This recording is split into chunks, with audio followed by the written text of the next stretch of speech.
First of all, talk about some of the schools you've actively pursued jobs with, but then talk about the emotions when you actually get hired, when you find out that really what you wanted to do for so long is going to happen.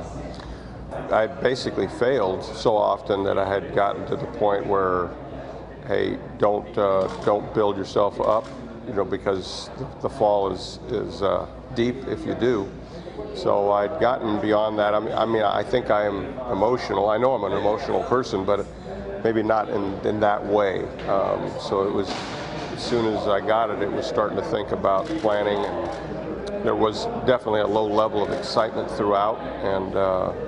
But about a week had gone by prior to me departing for here on Monday, and then ever since it's been kind of a whirlwind. I'm not sleeping much, but it's a good thing. You know what's interesting in football, and it makes a lot of sense.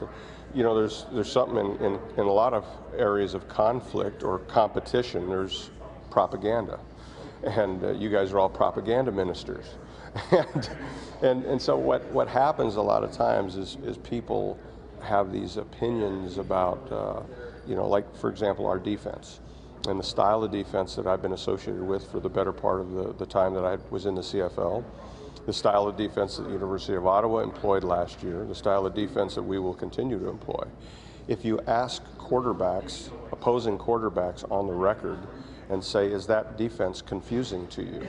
What would you imagine their answer is? Oh no, it's not confusing at all. Off the record, every single one of them would tell you it's the most confusing thing they've ever seen, they don't understand it, and on and on and on.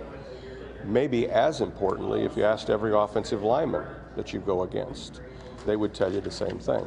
So people, in a relative way, people that will look at our offense will say the same thing.